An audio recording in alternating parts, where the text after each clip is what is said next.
Baik, oke. Selamat siang Bapak Ibu. Assalamualaikum warahmatullahi wabarakatuh. Selamat berjumpa kembali dengan kami di CGS IMB Sekuritas Indonesia. Pada waktu siang ini, Bapak Ibu, saya ucapkan terima kasih yang sudah join tepat waktu di tengah-tengah waktunya mungkin sedang istirahat, atau mungkin sedang bekerja, atau bahkan mungkin sedang jam trading ya. Karena saat ini sudah mulai sesi 2 market nih, jam 13.30-an. Nah, eh, perkenalkan terlebih dahulu mungkin ya bagi Bapak Ibu yang baru join dan mungkin asing dengan muka saya. Nama saya Idil Adhar dari tim Digital Business Platform CGS, CIMB Sekuritas Indonesia. Hari ini kita akan belajar bareng-bareng tentang pasar modal syariah, tentang platformnya juga. Dan saya hari ini tidak sendiri, akan ditemani oleh masternya pasar modal syariah Indonesia, Kang Dery. Assalamualaikum, selamat siang Kang. Waalaikumsalam, apa kabar Mas? Oke.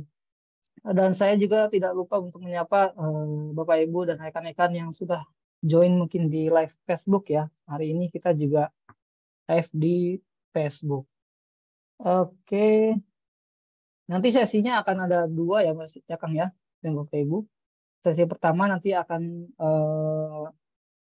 Kang Dery terlebih dahulu menjelaskan bagaimana pasar modal, kemudian pasar modal syariah. Nanti dilanjutkan sesi Q&A langsung. Jadi bagi Bapak Ibu yang nanti join dan ingin bertanya langsung ketik di kolom Q&A. Nanti kita akan diskusi bareng-bareng. Kemudian setelah itu nanti akan dilanjutkan sesi kedua, sesi tentang aplikasi platform yang akan dijelaskan oleh saya sendiri. Baik, tanpa panjang lebar mungkin Kang Dery, kita juga Oke. sudah siang. Saya langsung serahkan aja waktu dan Oke. mic-nya ke Kang Dery. Silakan Kang. Baik, Bismillahirrahmanirrahim. Assalamualaikum warahmatullahi wabarakatuh. Salam. Terima kasih banyak Mas Ide atas kesempatannya dan saya juga mengucapkan terima kasih kepada seluruh tim CGS CIMB Sekuritas. Dan di kesempatan kali ini senang sekali ya bisa sharing sama teman-teman. Ini mungkin kali kedua saya sharing dan semoga nanti teman-teman juga bisa bertanya dan berdiskusi serta nanti bagi teman-teman yang terlewat tidak masalah karena memang materinya juga nanti bisa minta ke CGS dan teman-teman juga bisa tanya-tanya juga langsung sama tim CGS-nya juga gitu ya. Nah, saya ingin cerita soal pasar modal syariah di Indonesia sebagai perkenalan kenapa kita mesti mulai investasi dan kenapa juga supaya sebenarnya apa yang kita upayakan ini terasa keberkahannya gitu ya. Tadi saya sudah dikenalkan, nama saya Dery Yustria, saya dari Divisi Pasar Modal Syariah Bursa Efek Indonesia. Sengaja di materi saya ada kontak saya, supaya teman-teman juga kalau misalnya mau kontak saya boleh gitu. Kalau Facebook mungkin saya udah jarang buka gitu ya, tapi rata-rata kalau misalnya mau DM boleh kok lewat Instagram atau misalnya lewat WhatsApp atau lewat media sosial lain, silakan saja. Selama saya ada waktu saya pasti akan balas gitu ya. Jadi teman-teman kita akan cerita soal pasar modal syariah dan sebelum itu kenapa saya harus menjelaskan terlebih dahulu tentang perlunya kita memahami investasi syariah di pasar modal gitu. Karena memang dalam sisi literasi kita ini jadi apa namanya jadi concern yang sampai saat ini kita merasa bahwa semakin pertumbuhan jumlah penduduk tinggi gitu ya, ternyata itu tidak dibarengi dengan tingkat literasi yang tinggi. Karena memang kita sudah melakukan survei literasi gitu ya yang dilakukan sama OJK, ini udah ada 2016, 2019, 2022. Berarti ini setiap 3 tahun sekali menunjukkan bahwa tingkat literasi kita masih kurang dari 5%. Artinya apa? Kalau misalnya kita lihat ini angkanya 4,1% di survei terakhir tahun 2022, maka sebenarnya kita bisa mendeskripsikan bahwa kalau misalnya ada 100 orang berkumpul, ini cuma 4 orang yang paham tentang pasar modal. Sedangkan sebenarnya gitu ya, kalau kita investasi di keuangan gitu ya, itu kemungkinan besar harusnya produk pasar modal karena tidak ada produk lainnya investasi yang sebenarnya diawasi oleh OJK kecuali investasi yang ada di pasar modal. Kalau Anda nyebutnya kan saya punya unit link. Ah, unit link itu bukan produk investasi. Unit link itu adalah produk asuransi. Nah, ini juga yang menyebabkan orang-orang juga keliru dalam melakukan investasi. Jadi disangkanya investasi padahal bukan. Mending kalau misalnya dia membeli asuransi gitu ya, membeli asuransi dan menganggap itu investasi. Nah, kekeliruan semacam ini sangat umum. Kenapa? Karena secara nasional gitu ya, orang memahami pasar modal itu atau misalnya orang yang boleh dibilang terliterasi dengan baik hanya 4%. Dan kalau kita ambil semua industri jasa keuangan gitu ya, secara rata-rata tingkat literasi nasionalnya juga masih kurang dari 50%. Bahkan untuk produk perbankan sendiri masih di bawah 50%, 49,9%. Nggak bulat 50%.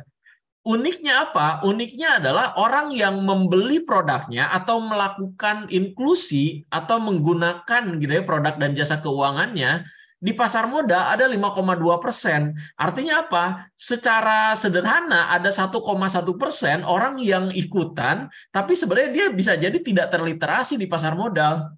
Karena ada selisih orang yang pahamnya 4,1%, orang yang udah melakukan inklusinya 5,2%. Kondisi ini yang ada di pasar modal mirip sama kondisi yang ada di perbankan. Di perbankan itu gitu ya tingkat literasinya kurang dari 50%, tetapi tingkat inklusinya sudah sampai 74%. Artinya apa teman-teman? Artinya orang yang pakai produk perbankan tuh banyak, tapi dia sebenarnya nggak ngerti-ngerti banget. Jadi orang kadang-kadang suka banding-bandingin, saya mau naruh di deposito di bank ini, bandingin sama bank ini. Boleh-boleh saja, cuman menurut saya kalau misalnya dia mau cari keuntungan, tempatnya tuh bukan di bank. Anda misalnya mau punya tujuan keuangan gitu ya, mau cari tingkat deposito yang tinggi sekali gitu ya. Nah ini malah susah sekali gitu ya, karena memang beberapa orang pernah tertipu dengan produk deposito yang bukan dari perbankan. Sebutnya sih deposito, tapi dikeluarin sama koperasi dan koperasinya juga tidak diawasi gitu ya. Jadi ini mesti teman-teman hati-hati gitu ya, karena kalau lihat tingkat literasinya 4,1%, berarti ada sekitar 96% di sana gitu ya. 96% di industri pasar modal dia tidak memahami sebenarnya apa yang ada di industri pasar modal. 96% ini gitu ya, yang terjadi apa? Dia terlibat investasi bodong. Itu banyak gitu ya. Sebenarnya dia melakukan investasi dengan keliru. Itu bisa jadi. Jadi orang investasi gitu ya. Investasi sahamnya benar, tapi sumber dananya dari pinjol. Ini juga keliru total. Makanya teman-teman hal yang paling penting dalam menjamin atau misalnya memudahkan teman-teman dalam berinvestasi saham dan menjamin teman-teman menjadi tenang dalam berinvestasi, karena ini penting banget ya, tenang dalam berinvestasi itu harus terjamin. Karena kalau misalnya teman-teman melakukan investasi tapi yang ada malah jadi banyak pikiran gitu ya, yang ada malah jadi malah jadi gelisah dan segala macamnya, itu sebenarnya tidak menunjukkan adanya keberkahan. Kalau investasi kita benar, harusnya sih berkah. Berkah itu apa? Menghasilkan gitu ya. Kemudian kita merasa cukup gitu ya. Itu sebenarnya keberkahan.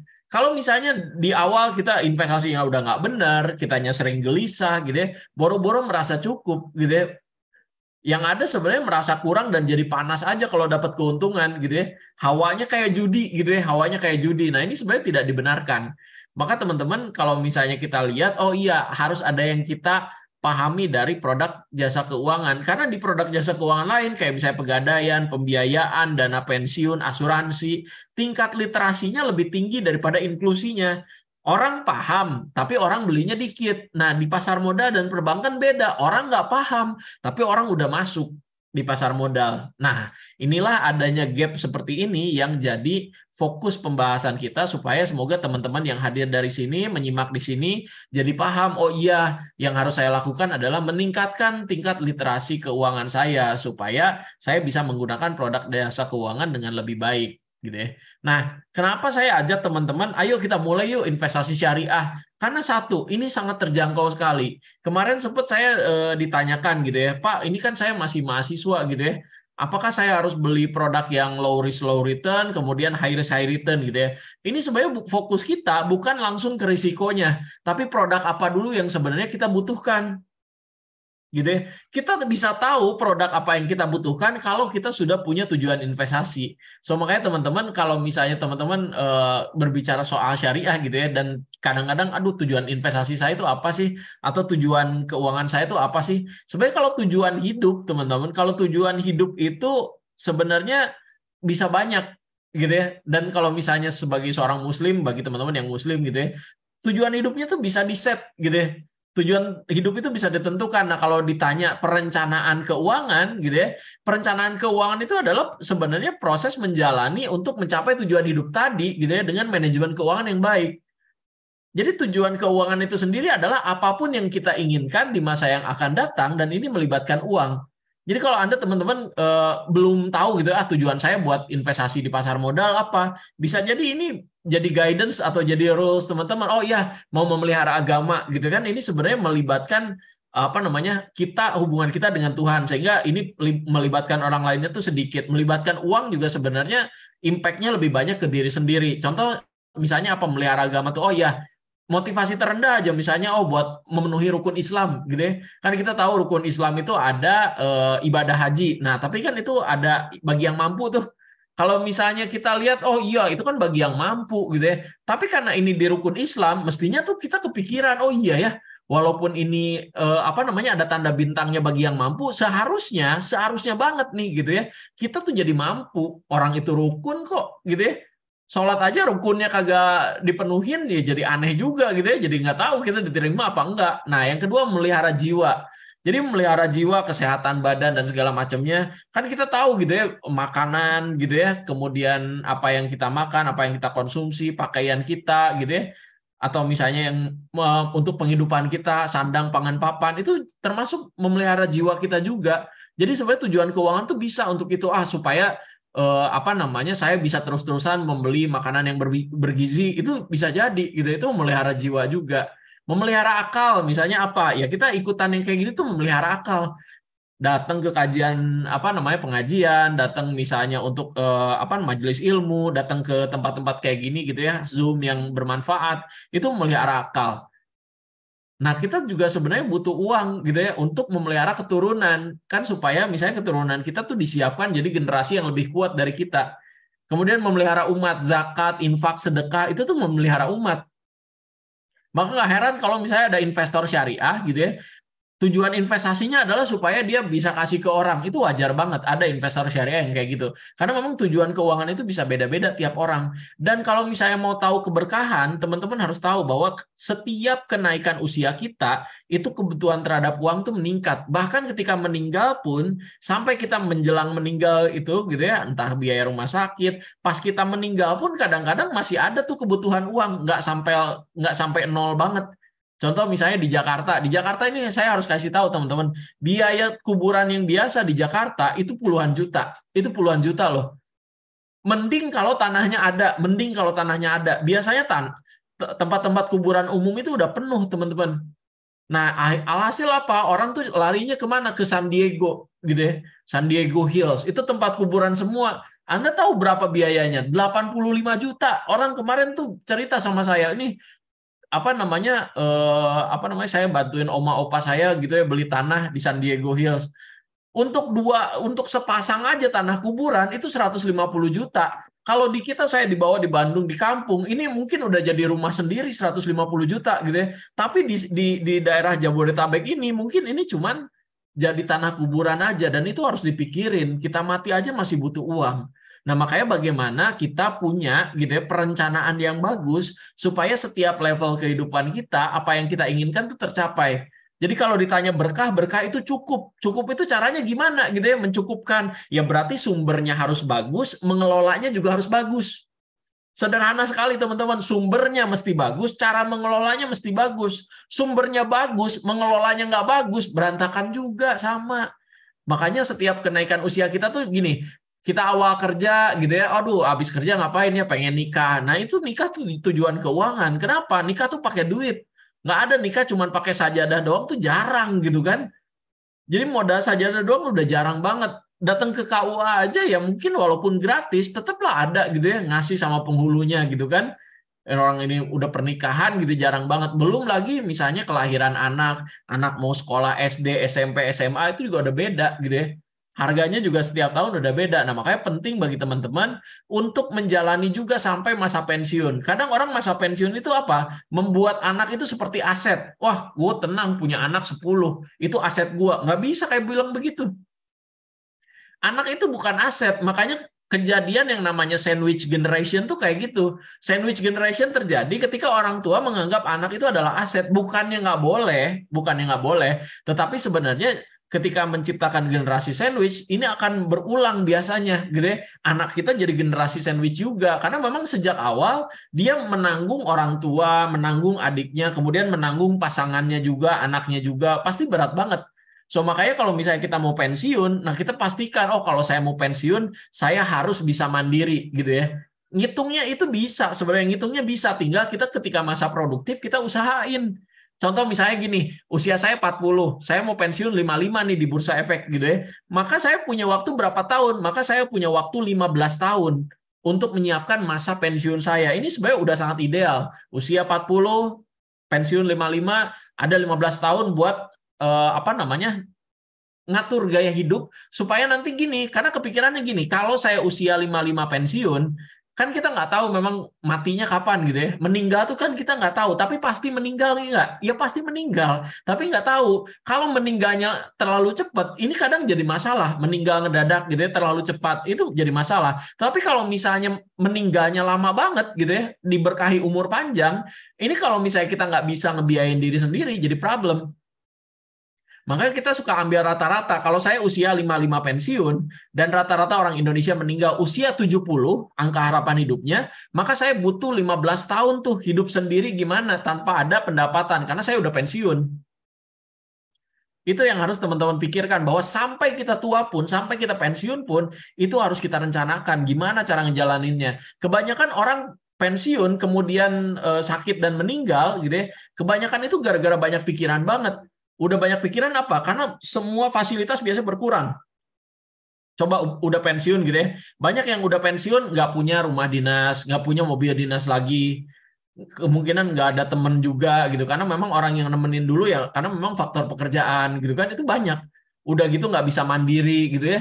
Jadi ikut bisnis-bisnis yang nggak jelas, duit pensiun dikasih, kemudian masuk ke bisnis A, bangkrut gitu ya. Makanya ini penting banget teman-teman, ketika di masa tua, kita harusnya udah nggak terlalu banyak mikirin untuk cari duit gitu ya. Justru kita mikirin bagaimana duitnya udah bisa kita nikmatin gitu ya. Maka ini jadi penting buat teman-teman bagaimana merencanakan keuangan yang baik. So teman-teman, ketika teman-teman punya tujuan keuangan, lakukan sistem ini. Ini namanya sistem SMART. Jadi spesifik dulu. Tujuan keuangannya apa? Oh, saya mau menikah. Usia berapa? Berapa biayanya? Karena biaya yang Anda keluarin, misalnya tahun ini Anda mau nikah. Kalau tahun ini Anda mau nikah, Anda mau gaya nikahnya 100 juta lah, gitu ya. Dengan 500 orang yang hadir, gitu ya. Kemudian di gedung, gitu ya. Kan beda urusan sama orang yang 7 hari, 7 malam, ada wayang dan segala macam. Kan pasti beda secara biaya, gitu ya. Nah, ini teman-teman harus spesifikkan nikahnya kayak gimana, biayanya berapa. Karena biaya nikah 100 juta tahun ini akan berbeda dengan biaya nikah 5 tahun lagi atau 3 tahun lagi.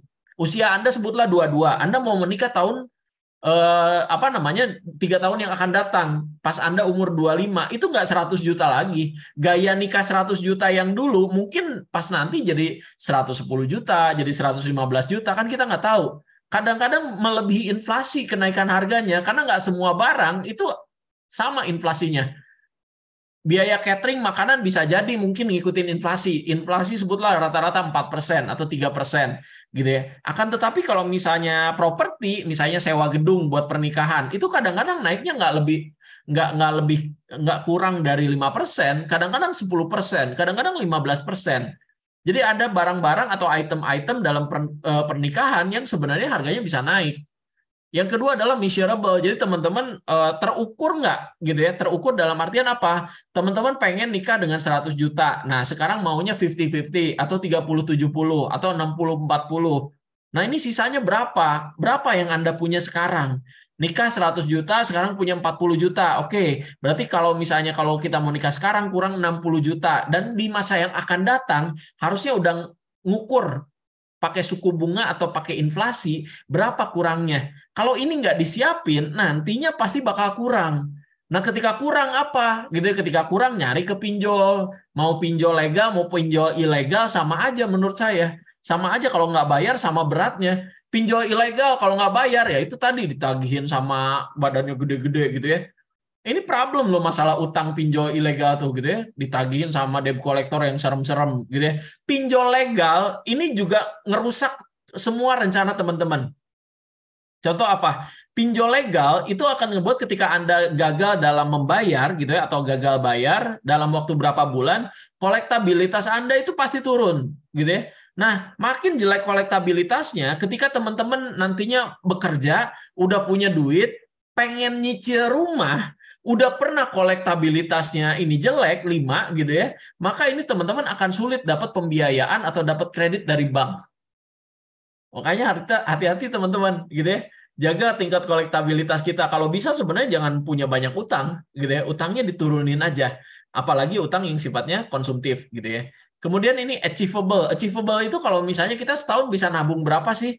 Achievable nggak kalau misalnya kita butuh 60 juta gitu ya dalam 3 tahun, nah setahunnya kita bisa 20 juta. Nah, tinggal kita usahain cari tempat investasi yang bisa ngalahin inflasinya. Jadi kita bisa nutupin pokok target nikah kita, kemudian kita tinggal cari gitu ya persentase kenaikannya supaya tidak tergerus sama inflasi. Jawabannya kayak gitu teman-teman. Ini sangat sederhana sekali. Kemudian relevan. Relevan ini misalnya, oh sekarang saya usia 23, calon saya 22, pengen nikahnya 3 tahun lagi. Nah, jadi calon saya nanti nikah 3 tahun lagi, berarti bagi saya waktunya tinggal 2 tahun lagi. Ini cukup atau enggak? Nah, ini harus dibicarakan. Dan kadang-kadang relevansinya bisa berubah. Nikah pas zaman pandemik sama nggak pandemik aja beda. Gitu ya. Nikah 100 juta itu jadi beda sama tiap tahun 100 jutanya dulu kayak begini jadi begini gitu kan. Itu relevansi. Jadi ini masih bisa berubah yang relevan ini. Tapi minimal kita udah bisa detailkan spesifik, measurable, achievable, relevan, dan time relate. Gitu ya. Nah, kalau sekarang ya bagaimana, Kang? Karena memang udah telat banget, saya tahu yang kayak begini gitu ya. Sebenarnya teman-teman tidak ada kata waktu untuk terlambat gitu ya. Bahkan ada yang bilang gitu, better late than never gitu ya. Jadi daripada telat, lebih baik telat daripada nggak sama sekali. Kalau teman-teman yang baru memahami ini, baru tahu informasi ini, silahkan teman-teman semua, yang pertama kali adalah tentukan tujuan investasinya. Tentukan tujuan investasinya gitu ya. Tujuan investasinya buat apa? Tujuan keuangannya itu buat apa? Gitu ya. Jadi sebelum beli saham, beli segala macam, teman-teman ini investasinya buat apa dulu? Dan susun berdasarkan prioritasnya. Prioritasnya biasanya pakai waktu. Oh, nikah 3 tahun lagi. Oh, berarti investasi saya buat nikah ini 3 tahun lagi. Misalnya nanti punya anak gitu ya, mau lahiran anak misalnya 4 tahun atau 5 tahun lagi, ini juga ditulisin 5 tahun lagi nanti punya anak, belinya saham ini karena dalam 5 tahun 10 tahun terakhir selalu aktif membagikan dividen, kayaknya ini kenaikan harganya juga cukup bagus, nanti di 5 tahun yang akan datang semoga kinerjanya malah semakin bagus. Itu kan pikirannya kayak gitu. Jadi tentukan dulu tujuan keuangan, kapan, di mana, berapa gitu ya, itu dispesifikan. Kemudian setelah itu evaluasi kondisi keuangan kita yang sekarang. Asetnya berapa? Pak, ngitungnya gimana? Gini aja. Kalau teman-teman punya aset apa aja, tinggal dibagi dua. Ada aset yang konsumtif, ada yang aset produktif. Aset konsumtif, apapun yang Anda punya, harganya kemungkinan naik di masa yang akan datang. Ada kemungkinan naik di masa yang akan datang atau memberikan tambahan uang.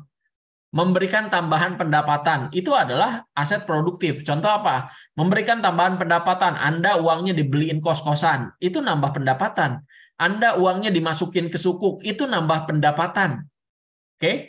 Paham ya? Nah, kalau aset yang produktif tuh semacam itu. Jadi dia bisa punya kemungkinan naik di kemudian hari atau menambah pendapatan. Contoh aset produktif kayak misalnya teman-teman beli saham, reksadana, emas gitu ya.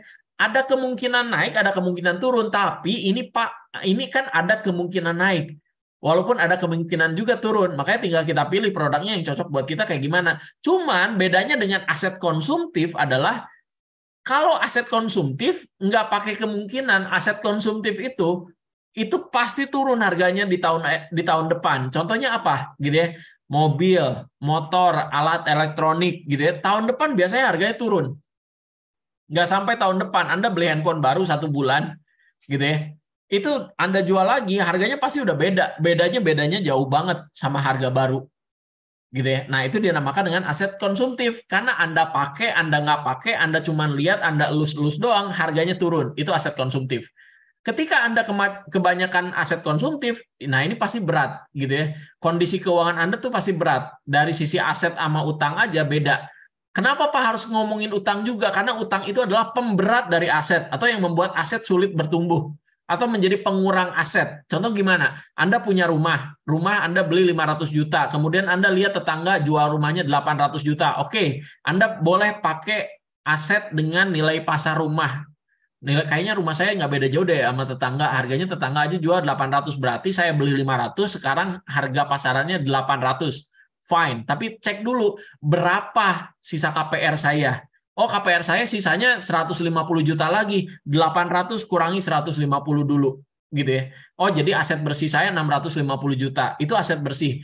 Hitung aset bersih Anda sekarang, kemudian ukur di tahun depan aset bersihnya nambah atau enggak. Kalau berkurang, biasanya kebanyakan adalah aset konsumtif. Karena memang secara pasaran, harga aset konsumtif pasti turun. Yang ketiga adalah pahami produk jasa keuangan. Anda kalau misalnya mau investasi saham, Anda pastikan profil risiko Anda tuh Anda siap buat berinvestasi saham. Karena banyak orang yang investasi saham, sebenarnya dia takut dalam berinvestasi saham. Dan dia selalu maksain, oh orang kayaknya investasi saham, ya jadi ikut-ikutan gitu. Padahal dia sebenarnya takut atau ragu dalam berinvestasi saham. Makanya teman-teman harus sesuaikan, oh iya kalau saya orangnya risk averse atau terlalu takut atau terlalu konservatif dengan produk saham, maka uangnya jangan 100% masuk ke saham. Gitu ya, sebagian aja masuk di saham. Ah, Pak, saya beraninya cuma berapa persen, sebut 30% di saham, 30% di reksadana gitu ya. Nah, Pak, 40%-nya saya masuk di sukuk. Itu kalau konservatif. Tapi kalau mahasiswa biasanya profil risikonya agresif, atau yang masih muda nih rata-rata profil risikonya agresif. Ah, tenang aja, gue masih muda, belum punya pacar, belum punya tanggungan gitu ya, duit dari orang tua juga ada gitu ya.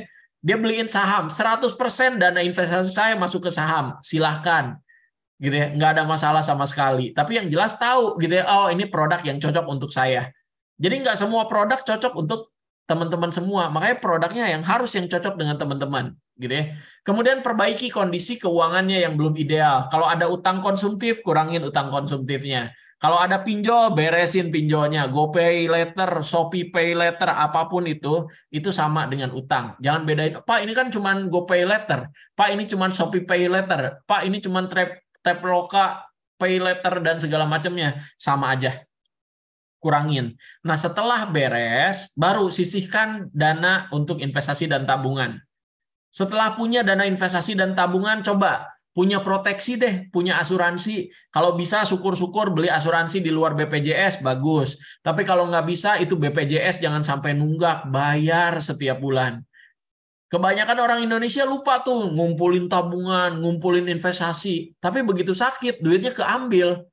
Gitu ya. Padahal inilah fungsi asuransi. Ketika kita capek-capek nyari duit, capek-capek investasi, ketika kita sakit, duit kita gitu ya, ini relatif aman. Kenapa? Di backup sama asuransi. Asuransi apa? Asuransi kesehatannya macam-macam, gitu ya. Silakan teman-teman tentukan sendiri. Nah, kemudian berupaya untuk dapat melaksanakan zakat, infak, dan sedekah. Kalau mau hidupnya ngerasa lebih tenang, apa yang kita punya itu sebagian milik orang lain. Kalau kita lepasin, itu pasti jadi lebih tenang ke kita. Kitanya nggak berat banget. Dan nggak ada ceritanya juga orang yang melakukan zakat, infak, dan sedekah ini jadi miskin, nggak ada. Setelah itu evaluasi dan monitoring. Setiap bulannya teman-teman evaluasi ini udah benar atau belum, tanya sama ahlinya. Ini tanya sama Mas Idil gimana nih gitu ya, apakah investasi saya bagus atau enggak. Walaupun teman-teman bisa ngukur sendiri gitu ya. Oh ya, porto saya naik 10%, sedangkan IHSG rata-rata portonya naik 12%. Ya nggak beda jauh lah, nggak apa-apa. 10% juga udah lebih dari inflasi. Anda bisa lakukan berbagai macam evaluasi, dan teman-teman juga udah ada online trading ya, udah gampang sekarang ngukur, membandingkan portofolio yang kita punya, saham yang kita gebet gitu ya, yang mana gitu ya, dibandingin sama saham lainnya, itu udah enak banget. Makanya teman-teman pelajari fiturnya. Makin teman-teman pelajari, ini makin bagus gitu ya. Dan jangankan perusahaan, kita aja sebenarnya bisa ngukur rasio keuangan kita.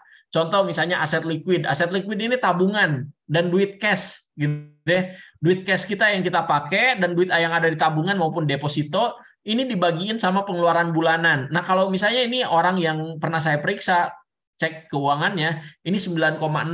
Dia itu pengeluaran bulanannya sekitar 10 juta. Sedangkan aset liquid dia gitu ya, uang cash yang dia pegang, kemudian juga tabungan, deposito digabungin itu 96 juta. Jadi ini sebenarnya 9,6. Batas normalnya 3-6 kali. Jadi ini sebenarnya kalau kondisi keuangan Anda kayak gini, ini saya sebut baik. Kenapa? Normalnya ya aset liquid atau tabungan itu 3-6 kali dari pengeluaran bulanan. gitu ya. Makin gede sebenarnya makin bagus gitu ya. Walaupun sebenarnya teman-teman bisa alihkan ke investasi sebagian nggak apa-apa, tapi ini batas normanya teman-teman bisa ikuti. Nah, ini materinya silakan nanti teman-teman pelajari gitu ya. Dan ada juga nih, jangankan perusahaan gitu ya. Ini rasio hutang juga kita juga punya secara personal gitu ya. Berapa total utang kita? Utang rumah, utang mobil, utang ke warung, ini gabungin, bandingin sama total asetnya. Kalau ternyata kurang dari 50%, ini bagus. Kurang dari 50% itu bagus gitu ya. Jadi teman-teman harus pahami dengan baik bahwa ternyata ada gitu ya rasio keuangan dalam pengelolaan keuangan pribadi supaya teman-teman jadi jauh lebih sehat. Jadi teman-teman sederhana sekali, ini aset, ini income, ini spending. Aset itu harus bertambah tiap tahun, makanya banyakin aset produktifnya. Nah, kalau income dan spending ini kaitannya dengan cash flow. Cash flow itu uang masuk sama uang keluar. Nah, kalau bisa uang masuk sama uang keluar ini imbang, jangan banyakkan uang keluarnya. Makin banyak uang keluarnya, ini makin boncos, makin kita ngerasa berat, biasanya ditutupin sama kredit. Kreditnya bisa pinjol, kartu kredit, dan lain sebagainya. Harus ada yang ditekan, harus ada yang disesuaikan gitu ya. Pak, gimana kalau misalnya income dan spendingnya nol, tidak ada selisih? Ya sebenarnya jauh lebih baik, asalkan semua biaya sudah terpenuhi, sudah melakukan investasi, sudah punya acara, atau misalnya sudah punya proteksi atau asuransi. Ini sebenarnya jadi cukup sehat gitu ya buat teman-teman. So, teman-teman juga sekarang jadi tahu bahwa kalau misalnya kita punya potensi di Indonesia ini menjadi bagus, harusnya perekonomian kita juga ikut terangkat gitu ya. Harusnya kalau aset kita bertambah, harusnya ekonomi kita, ukuran ekonomi kita juga ikutan meningkat. Jangan sampai ekonomi Indonesianya naik terus, kitanya sebenarnya perekonomiannya sebenarnya nggak tambah sejahtera. Kayak misalnya teman-teman punya ngandelin cuman dari gaji. Kalau gaji teman-teman setahun cuma naik 2%, sebenarnya teman-teman nggak lebih sejahtera. Kenapa? Karena kenaikan inflasi saja secara rata-rata itu 4 hampir 5%. Gitu ya. Anggaplah nanti ada sampai ujung tuh ternyata 4%. Sedangkan uang gaji kita nambah 2% saja dan kenaikan rata-rata harga barang naik 4%, kita aja udah minus 2%. So paling benar teman-teman adalah atur keuangannya dan kalahkan inflasi. Inflasi itu harga pada naik, solusinya juga cuma satu, duitnya mesti nambah. Nah, cara nambahnya gimana? Boleh kerja tambahan gitu ya, boleh investasi gitu ya, boleh kelola keuangannya, boleh press pengeluaran-pengeluaran yang nggak perlu. Jadi teman-teman tuh jadi lebih bisa mengelola keuangan dengan baik dan benar. Nah, sekarang kalau misalnya ditanya kapan waktu yang tepat untuk investasi, sebenarnya kalau ditanya waktu yang tepat ya mungkin Maret 2020. Maret 2020 itu harga saham banyak yang turun lebih dari 30%. Kalau teman-teman beli di titik terendah ini, maka sekarang teman-teman ada di kondisi ya sedang menikmati hasil investasinya. Jadi teman-teman harus tahu bahwa IHSG itu adalah indikator pergerakan harga saham. Jadi kalau ngelihat grafik ini adalah pergerakan rata-rata harga saham dan ini per tahun 2013 minus 98%, 2014 plus 22% gitu ya. 2020 pas pandemi krisis itu minus 5%. Tetapi sekarang alhamdulillah 2021-nya aja udah plus 10%. Bayangkan kalau kita beli pas 2020 minus 5% dan dijual tahun 2021 plus 10%, sebenarnya kita udah dapat return 15%, minus 5 plus gitu ya, plus 10%. Itu sebenarnya udah kenaikannya udah 15% dalam kurang dari 1 tahun sebenarnya. Jadi teman-teman harus paham bahwa wah ini sangat menyenangkan sekali belajar pasar modal karena teman-teman tuh bisa belajar indeks ini sebagai acuan kita apakah investasi kita efektif atau tidak gitu ya. Nah, jumlah investor syariah, orang yang pakai sistem online trading syariahnya di CGS gitu ya, dan di beberapa sekuritas lain, ini jumlahnya masih sedikit, masih 125.000 orang. Jadi orang yang saya mau jadi investor syariah di CGS IMB, ini jumlahnya cuma 125.000 orang.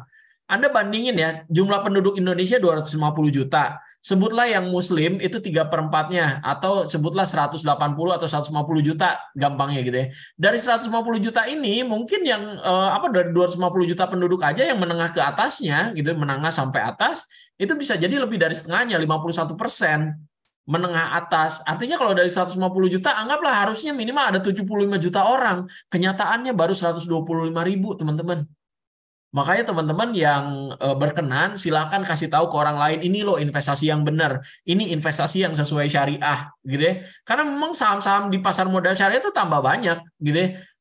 sekarang aja atau per Juli per bulan kemarin di Bursa Efek Indonesia itu udah ada 876 perusahaan gitu ya. Mungkin di minggu-minggu ini Agustus udah sampai 880-an gitu ya. Dan sekarang di antara seluruh saham yang tercatat itu ternyata 544-nya sudah sesuai dengan prinsip syariah. Jadi saham syariah itu banyak, 62%-nya itu saham syariah. Teman-teman tuh suka nggak suka, pasti yang dibeli itu saham syariah. Pak, Telkom kok saham syariah? Ya karena itu tadi bisnisnya tidak bertentangan dengan prinsip syariah, secara keuangan memenuhi syarat. Begitupun dengan perusahaan semen, perusahaan telekomunikasi yang lain, kemudian perusahaan properti dan segala macamnya, selama dia tidak melanggar prinsip-prinsip syariah, ya saham syariah. Gitu ya, investor syariah.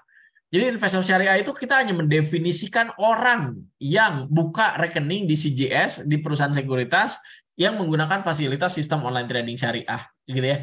Dan kalau lihat masa depan pasar modal itu kemana, ini sebenarnya kelihatan dari indeks tematik. Indeks tematik itu kan beda sama composite. Kalau composite itu kita sebutnya indeksnya headline ya.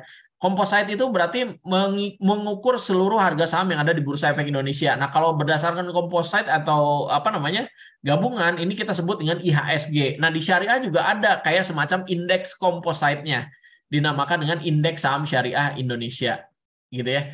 Jadi teman-teman selain IHSG, sebenarnya indeks saham yang lain itu banyak yang bisa kita jadikan acuan. Tapi kalau misalnya kita lihat indeks tematiknya, paling banyak adalah ESG dan syariah. Maka dengan ini aja kita udah bisa ngelihat kemana masa depan Bursa Efek Indonesia akan dibawa. Produk seperti apa yang akan sering didahulukan untuk dikembangkan oleh Bursa Efek Indonesia, kita udah lihat ini antara yang ESG dengan syariah, karena jumlah indeksnya paling banyak juga, gitu ya. Kinerjanya sebenarnya alhamdulillah bagus, karena tahun kemarin aja indeks saham syariah Indonesia itu plus 15%. Artinya tidak perlu membeli semua saham yang ada di Bursa Efek Indonesia, hanya beli saham yang syariahnya saja, dengan bobot yang sama itu dapat 15%. Tinggal teman-teman mau atau enggak pelajari ini, gitu ya. Nah, teman-teman juga saham itu banyak ya. Ada yang diseleksi, ada yang enggak. Nah, tadi saya bilang kalau ada Telkom, Unilever, Indosat gitu yang kayak gitu-gitu, itu sebenarnya dia walaupun tidak menyatakan diri sebagai tidak menyatakan diri sebagai saham syariah, dia tetap dikategorikan sebagai saham syariah. Nih, jadi OJK itu melakukan seleksi terhadap perusahaan-perusahaan tersebut. Sahamnya itu harus memiliki bisnis yang tidak sesuai dengan memiliki bisnis yang sesuai dengan prinsip syariah. Jadi kalau misalnya dia bisnisnya bertentangan, kayak misalnya produksi minuman keras, bank konvensional, asuransi konvensional, dan peternakan babi misalnya kalau ada, itu pasti nggak masuk. Nah, sebaliknya juga ada saham yang tidak perlu diseleksi, karena memang ini saham secara natural memang udah sesuai syariah. Gitu ya, ini BSI gitu ya, Bank Syariah Indonesia, nggak usah ditanya Pak, BSI itu syariah nggak sih gitu ya sahamnya, nggak usah ditanya. Kenapa? Karena ini saham syariah gitu ya. Nggak usah ditanya lagi dia syariah apa enggak, karena dia pasti syariah dan tidak akan dievaluasi. Kalau saham yang diklasifikasikan kayak tadi gitu ya, memenuhi syarat, dia itu dievaluasi gitu ya. Tapi kalau misalnya hanya mengikuti persyaratan kayak begitu dan ditambah di anggaran dasarnya menyatakan diri gitu ya terhadap fokus nilai Islam atau prinsip-prinsip syariah, maka dia dinamakan dengan kita sebut emiten syariah gitu ya. Ini nggak akan keluar dari daftar efek syariah, gitu ya. Kemudian ada sukuk. Jadi bagi teman-teman yang merasa tingkat profil risikonya tinggi, gitu ya, silahkan sebagian masuk di saham, sebagian masuk di reksadana, sebagiannya lagi di sukuk. Jadi kombinasikan. Makin kita punya kombinasi yang bagus, maka kitanya makin tenang. Tenanglah, gitu ya. Sebagian dana saya ada di ada di tempat yang benar. Nah, sekarang teman-teman kalau lihat sukuk negara, ini adalah bagian atau alternatif investasi teman-teman. Selain reksadana, ada juga ETF gitu ya. Nanti ETF itu teman-teman, ini kayak reksadana juga, tapi bisa diperjualbelikan kayak saham gitu ya.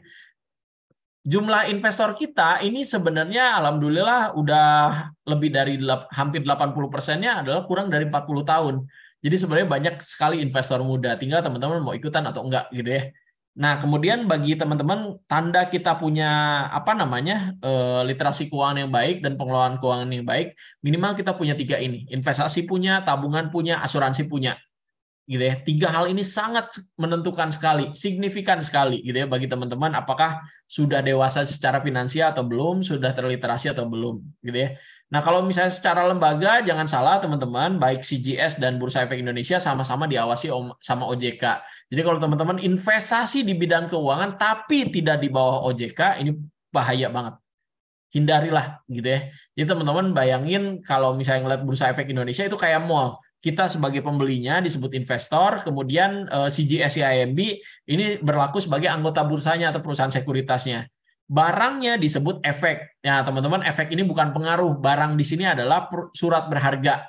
Gitu ya. Kita sebut dengan efek. Kemudian emiten. Emiten itu yang menerbitkan surat berharganya. Misalnya obligasi Indosat. Ah, itu kan kita ketahuan emitennya adalah PT Indosat. Atau saham. Saham misalnya apa? PT Telkom. Ah, berarti emitennya PT Telkom, sahamnya atau efeknya adalah surat berharganya adalah Telkom, gitu ya. Jadi investasi itu sebenarnya sederhana sekali teman-teman. Ini adalah kendaraan untuk kita nyampe tujuan keuangan kita. Jadi ini cuma kendaraan, makanya teman-teman kombinasikan sesuai dengan diri masing-masing. Nggak perlu tanya orang lain, kamu beli saham apa aja, kamu beli saham ini berapa banyak gitu ya. Karena tiap orang tuh pasti beda. Maka penting bagi teman-teman untuk memiliki spektrum investasi yang bagus. Gitu ya, karena teman-teman jadi bisa terencana kapan nyampe tujuan keuangannya, kapan saya harus jual sahamnya. Teman-teman tahu momentum untuk menjual sahamnya itu kapan, karena ketika tidak punya tujuannya gitu ya, maka teman-teman asal-asalan belinya sekarang, jualnya tiba-tiba harganya besok harganya naik kemudian dijual. Bukannya nggak boleh gitu ya, bukannya nggak boleh, tapi sebenarnya alangkah lebih baik teman-teman punya tujuan keuangan sendiri gitu ya. Nah, ini aset keuangan dan aset real. Aset real nggak usah diajarin ya, ini emas, pabrik, atau misalnya properti, ini pasti harusnya teman-teman udah lazim gitu. Yang kedua adalah aset keuangan. Ekuitas itu saham, hutang itu obligasi, sukuk ya kita kenal. Ini kayak hutang atau obligasi, tapi dia bukan utang piutang gitu ya. Dia sifatnya adalah pembiayaan, dinamakan dengan sukuk. Ada reksadana juga gitu ya. Jadi sebenarnya sederhana, investasi saham itu beli perusahaan yang sahamnya ada di Bursa Efek Indonesia, tok, itu aja. Jadi banyak teman-teman sekeliling kita tuh banyak perusahaan yang kita beli. Kalau mau jadi investor syariah, pilih perusahaan yang sesuai prinsip syariah. Jadi filteringnya tuh ada di kita. Kita yang menentukan. Sama kayak kita datang ke supermarket, ada yang jual daging babi, ada yang jual daging sapi, gitu ya. Tinggal karena memang sudah diumumin, oh ini jual daging babi, oh ini jual daging sapi. Ya kita belinya yang daging sapi. Sesederhana itu. Tinggal kita pilih yang sesuai dengan syariah, gitu ya. Kemudian juga ini banyak produk yang sebenarnya kita kenal, tapi sebenarnya dia juga adalah sahamnya juga harusnya teman-teman udah punya gitu ya. Harusnya teman-teman udah punya. Kalau suka sama barangnya, biasanya orang yang udah jadi investor beli gitu ya, saham dari barang kesukaannya gitu ya. Kemudian ada juga properti gitu ya. Cara buka rekeningnya gampang, datang ke CGS gitu ya, tanyain. Dan sekarang juga udah banyak online, buka rekening dapat 2 rekening. Rekening buat nyimpen uang namanya rekening dana nasabah. Rekening buat nyimpen saham namanya subrekening efek. Ini gampang banget gitu ya. Rekening dana nasabah ini kalau misalnya kita jual saham dapatnya ke sini nih, ke RDN, baru nanti transfer ke rekening yang biasa kita ambil di ATM gitu doang. Kemudian pelajari, kemudian order jual, order beli. Udah. Berapa belinya? Ya minimal 100 lembar. Satu lot itu 100 lembar gitu ya. Kalau Anda punya duitnya berapa? Misalnya sebutlah harga sahamnya berapa dulu. Harga sahamnya 5.000, Pak. Oh, berarti Anda harus punya 500.000. Gitu ya, kalau harga sahamnya 5.000. Begitupun kalau harganya 10.000, ya minimal teman-teman harus punya gitu ya 1 juta untuk beli 1 lot saham saja gitu ya.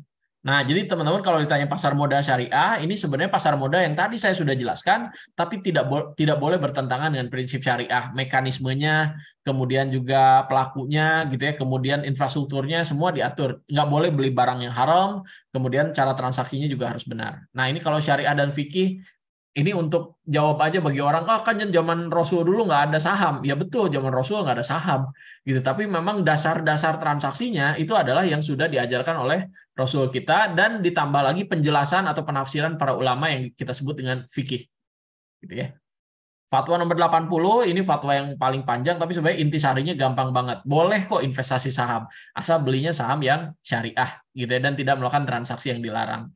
Dan bukan judi juga, karena memang judi itu permainan. Gitu ya, sempat di salah satu podcast ada yang bilang trading itu judi. Sebenarnya trading itu diperbolehkan, tetapi kalau bisa teman-teman sesuai aturan, tidak melanggar prinsip syariah, hanya beli saham yang dipahami, kemudian melakukan analisa dengan baik, dengan proper, gitu ya. Itu bukan judi, karena judi itu biasanya permainan, ada menang, ada kalah. Sedangkan di pasar modal tuh nggak ada, gitu ya. Kemudian ini adalah bagaimana cara saham syariah diseleksi, fatwa dan peraturannya sudah lengkap. Silakan teman-teman baca saja. Dan 2 jenis keuntungan tadi saya sudah jelaskan bahwa saham itu ngasih dividen. Dividen itu dividen yield misalnya gitu ya, 3%. Ini bagus banget, lumayan gitu ya. Setara sama deposito. Apalagi dividennya ada tuh yang kemarin lebih dari 10% gitu ya. Ini biasanya di saham tambang tuh ada dividennya besar-besar. Nah, silakan teman-teman juga cek gitu ya, teman-teman mau investasi yang kayak gimana gitu ya, fokus sama dividennya atau sama capital gain-nya juga, profit, beli 3.000 jual 5.000, ini terserah teman-teman gitu ya. Jadi teman-teman, dividen itu adalah bagi hasil dari perusahaan. Kalau perusahaannya untung dibagi untung gitu ya. Jadi teman-teman kalau baca ada berita gitu ya, oh harga sahamnya meningkat, nah itu biasanya ada potensi capital gain. Tapi kalau misalnya oh perusahaan ini akan membagikan dividen berapa persen, senilai 1 lembarnya berapa. Nah, karena dihitungnya per lembar. Kalau dividen yang dibagiin misalnya 3.000 selembar, maka teman-teman punya 100 lembar dapat 300.000. Gitu ya. Dapat 1 lot tuh 300.000 gitu ya. Nah, ini akadnya bayi al-musawamah dan bisa dihibahkan, bisa dijadikan mahar, bisa ditransaksikan juga, bisa dihibahkan juga, bisa dihadiahkan, diwariskan dan diwakafkan gitu ya. Nah, ini adalah sukuk. Ini juga sama gitu ya. Jadi kalau teman-teman ditanya, apa tujuan keuangan saya ya? Tujuan keuangan saya 2 miliar. Kenapa? Seandainya dengan harga yang relatif sama, gitu ya, maka sebenarnya dengan 2 miliar kita punya 9,5 juta sebulan. Dan ini dijamin sama undang-undang. Karena sukuk tuh, imbal hasilnya dijamin sama undang-undang. Jadi kitanya lebih tenang. Nah, jadi teman-teman kasih tahu juga, jangan sampai banyak ketipu soal investasi bodong tuh udah banyak banget dari segala macam kalangan juga banyak yang kena gitu ya. Nah ini nanti SOTS dijelaskan sama Mas Idil dan ini juga kita ngasih tahu bahwa banyak banget kalau teman-teman mau informasi dan mau belajar pasar modal syariah lebih lanjut, ini gampang banget gitu ya. Baca bukunya juga bisa dan teman-teman nanti mungkin tahun depan bisa ikut ini IDX Islamic Challenge. Oke, teman-teman semua sudah 45 menit saya mengambil waktu teman-teman. Semoga teman-teman dilapangkan rezekinya dan dimudahkan belajarnya. Terima kasih banyak. Wassalamualaikum warahmatullahi wabarakatuh. Waalaikumsalam warahmatullahi wabarakatuh. Luar biasa Kang Dery. Lengkap sekali ya teman-teman ya, Bapak Ibu. Tadi Kang Dery sudah menjelaskan prinsip investasi, perencanaannya bagaimana, dan produknya investasi apa saja. Nah, tinggal teman-teman nih yang belum buka akun saham, bisa buka di CGS yang di Sekuritas Indonesia, tentu dengan akun syariah ya Kang ya. Dan sepertinya sudah banyak pertanyaan nih Kang Dery dari teman-teman Boleh. peserta Kita jawabin satu-satu. mengenai platform ataupun investasi syariah itu sendiri. Nanti terkait platform, Pak Rizky ini kebetulan bertanya tentang platform bagaimana cara jual beli, akan dijelaskan sesi kedua setelah ini ya Pak. Oke. Ini dari nggak ada namanya sih Kang ini. Kalau generasi sandwich udah coba lepas pelan-pelan, tapi masih belum bisa. Nggak apa-apa. Sebenarnya kalau Anda udah jadi generasi sandwich, ini sebenarnya teman-teman jangan sampai meratapi nasib atau mengutuki keadaan gitu ya. Kan banyak yang kayak gitu ya. Karena memang sering ada juga di YouTube, di podcast, oh kita generasi sandwich ini gara-gara orang tua kita, jadi nyalahin gitu ya. Sebenarnya jangan menyalahkan keadaan semacam itu. Jadi bisa jadi teman-teman ambil bagusnya aja. Oh ternyata Allah nitipin saya gitu ya, rezeki untuk keluarga saya, rezeki untuk anak istri saya. Jadi saya nanggung adik saya nanggung orang tua saya nanggung istri saya juga, nanggung anak saya juga gitu ya. Jadi double gitu ya. Udah kerja mati-matian gitu ya. Udah berusaha semaksimal mungkin gitu ya. Ikhlasin aja, siapa tahu ini jalan Anda masuk surga gitu ya. Kalau ditanya kan Adi Taher, kalau ditanya wah semua orang juga bingung gitu ya. Nah, kalau misalnya ditanya semua orang capek, semua orang pasti capek. Tapi satu mindset yang harus teman-teman tanamkan. Jangan pernah menciptakan lagi generasi sandwich yang baru. Jadi teman-teman ketika jadi generasi sandwich kan tahu sendiri betapa beratnya gitu ya, dan lebih bagus lagi ketika nanti gitu ya, anak Anda kan generasi sandwich. Ketika anak Anda nanti bukan jadi generasi sandwich, tidak perlu menanggung Anda, maka Anda seharusnya merasa puas di titik itu. Wah, alhamdulillah ya, anak gua nggak perlu nanggung gua udah bisa mandiri sendiri nih, gitu ya. Biaya pensiun gua udah bisa sendiri. Anak gua mau ngasih, syukur alhamdulillah. Nggak, urus aja keluarga lo sendiri. Gua nggak akan minta. Itu betapa nikmatnya yang seperti itu. Jadi teman-teman mindsetnya dibalik gitu ya. Apa yang teman-teman alami, teman-teman syukuri aja dan mohon bantuan dari Allah Subhanahu Wa Taala gitu. Mau nggak mau mesti berdoa gitu ya. Tetapi ketika nantinya ke depannya ya Allah gitu ya, mudahkan saya gitu ya, memenuhi gitu ya perintahmu dalam Al-Qur'an di surat An-Nisa ayat 9 gitu ya, bahwa harus menyediakan atau misalnya harus mengcover generasi di bawah kita yang kita tidak khawatirkan kesejahteraannya di kemudian hari. Jadi supaya kita tidak takut dan khawatir, supaya generasi kita itu jadi orang yang sebenarnya tidak lebih sejahtera dari kita, gitu ya. Makanya kalau kita ingin mendidik kesejahteraan, gitu ya, kepada anak kita dulu sejahtera. Kita dulu sejahtera, kemudian nanti anak dibimbing supaya dia juga bisa mandiri. Kamu nggak bisa lagi loh bergantung sama orang tua. Begitu kamu kuliah, kamu itu benar-benar hidup sendiri loh harusnya, gitu ya. Tapi kalau misalnya kamu habis kuliah nggak apa-apa. Kamu begitu kerja, kamu harus mandiri. Nah, nanti di satu titik papa berhenti kerja, maka kamu nggak usah nanggung papa. Kenapa? Papa udah siapin untuk pensiun papa sendiri, gitu ya. Jadi itu yang dilakukan. Udah lepas pelan-pelan, sebenarnya teman-teman yang dipikirkan bukan lepas dari teman-teman sendiri, bukan teman-temannya yang ngelepas, tetapi bagaimana teman-teman menciptakan generasi baru yang lepas dari generasi sandwich ini. Semoga teman-teman dilapangkan dan dibukakan pintu rezeki yang sebesar-besarnya, karena saya tahu betapa beratnya itu, dan semoga teman-teman juga dengan memahami investasi dan pengelolaan keuangan yang lebih baik, sehingga itu juga bisa terwujud dan anak teman-teman terbebas dari bahaya generasi sandwich, gitu ya. Terima kasih. Oke, baik. Jadi tidak perlu menyalahkan kondisi ya Kang ya. Betul, Mungkin semuanya juga sudah takdir. Yang penting kita best effort aja Kang ya. betul. Betul. Mudah-mudahan menjawab pertanyaan dari siapa nih? Nggak tahu, nggak ada namanya sebelumnya. Karena generasi milenial seperti kita juga banyak yang jadi generasi sandwich ya, Mas Indra. Betul. Jadi memang Nggak mau sedikit gimana ya Kang lagi ya. gitu. Tapi ya semoga kita ke Betul. depannya tidak menjadikan generasi sandwich yang baru. Betul. Mudah-mudahan jadi amal buat kita juga ya Kang ya. Betul. Oke. Oke, ini pertanyaan juga. Ini menarik nih Kang, yang tentang saham IPO. Hmm, Saham yang baru IPO tahun ini kira-kira ada yang bakal masuk ke indeks syariah nggak? ya, Mungkin bisa dijelaskan kan dari proses betul. IPO seperti apa nanti, apakah dia kategorinya syariah atau enggak? Ini yang unik gini, saya harus ceritakan teman-teman. Di Indonesia ini beda kayak di Malaysia gitu ya. Di Indonesia ini orang tuh kalau misalnya perusahaan mau IPO gitu ya, di kita tuh diperlakukannya sama. Kalau di negara lain udah ada banyak insentif bla bla bla gitu. Kalau di kita mah sama aja gitu ya. Tetapi nanti ditentukan sama OJK gitu ya, pas pernyataan efektif, oh ini saham syariah gitu ya. Jadi ditentukannya sama OJK, bukan sama Bursa Efek Indonesia, gitu ya. Tetapi kita sebenarnya gini teman-teman, bukan melihat bahwa oh ternyata diperlakukan sama ya antara saham syariah sama non syariah gitu ya.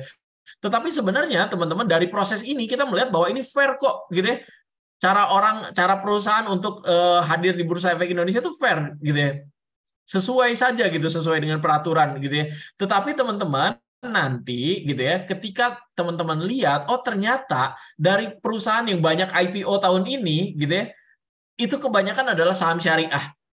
Itu adalah kebanyakan saham syariah. Jadi teman-teman ngelihat IPO sekarang gitu ya di tahun ini, bahkan di tahun-tahun sebelumnya, makanya unik setiap penambahan saham di Bursa Efek Indonesia, jumlah saham syariah itu meningkat. Anda bisa cek sendiri gitu ya. Jadi kalau misalnya kita lihat di website IDX Islamic, teman-teman pasti ngelihat jumlah saham dan jumlah saham syariah itu naiknya bareng. Artinya apa? Banyak perusahaan baru yang datang itu adalah saham syariah juga.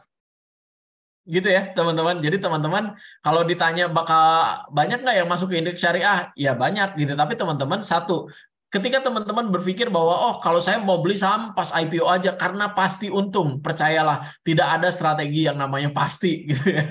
Nggak benar tuh kalau misalnya oh saya IPO pasti untung, nggak benar gitu ya. Oh pasti ini kata teman saya ini bakal ARA itu auto rejection atas gitu ya. Bakal ARA sampai 2 minggu gitu ya. Jangan percaya sama yang kayak begitu teman-teman. Semua tuh harus reasonable, semua tuh harus masuk akal gitu ya. Jadi kalau ditanya ada masuk indeks syariah, mayoritas masuk syariah kok gitu ya. Tinggal teman-teman cek aja di gitu di pernyataan efektifnya. Baik, mantap Kang Dery. Betul. Tidak ada yang 100% berhasil ya Kang ya. Tidak ada yang Betul. pasti strategi. Baik. Ini untuk pertanyaan Pak Rizky mungkin nanti biar saya yang jawab aja dan Ya ini sudah sangat teknis sekali, sudah iya, sangat tidak karena sabar udah nih. teknis transaksi aplikasi nih. Betul, gitu nanti bisa dilihatin juga. Betul. Tapi ini satu pertanyaan dari Pak Rizky yang mungkin Kang Dery bisa jawab. Eh, berkaitan juga dengan tadi yang Kang Dery sampaikan, Mas, cara menanam saham misal 700.000 untuk mendapatkan ratusan juta seperti apa caranya? Oh Coba ya Kang Dery bisa, jelasin. bisa. Tapi tadi gitu ya, spektrum investasinya berapa tahun? Maka Betul. kalau misalnya ada yang cerita sama saya gitu ya, Kang katanya di syariah nggak boleh untung 100% loh. Kan ini keliru sebenarnya. Ini kacau nih. Di syariah itu nggak ada hubungannya sama keuntungannya 100%, 200% tuh nggak ada hubungannya. Keuntungan tidak membuat suatu saham itu jadi syariah atau enggak. Bukan kayak begitu. Kenapa? Karena memang sebenarnya teman-teman kalau misalnya ada orang cerita, Pak, kan saya beli ini saham waktu ya Pak gitu, saham bank syariah lah gitu. Dia cerita gitu ya. Pas saya beli Pak gitu ya 180 ini memang pas jelek-jeleknya, cuman saya ya beli aja gitu karena saya juga kerja di bank itu gitu kan. Kemudian tiba-tiba gitu ya di ujung itu dia merger kan bank ini gitu kan. Itu naik-naik terus sampai akhirnya dia sampai 2000. Nah, dia tanya, ini halal atau enggak gitu ya. Tetapi teman-teman, dia udah naik ratusan persen kayak begitu bukan berarti gitu ya, bukan berarti ini terjadi di semua saham, enggak gitu ya. Ini enggak ini sebenarnya kalau yang saya sebut adalah yang namanya apa namanya usaha gitu ya. Itu mah sebenarnya pengorbanan gitu ya. Usaha tuh pengorbanan gitu ya, susah berkorban gitu ketika orang lagi panik dia malah beli gitu ya. Tetapi kalau yang namanya rezeki dapat beratus-ratus persen itu mah kejutan. Ikhtiar ya yang pengorbanan, tetapi kalau dapat ratusan persen itu tuh kejutan, nggak semua kita bisa dapat.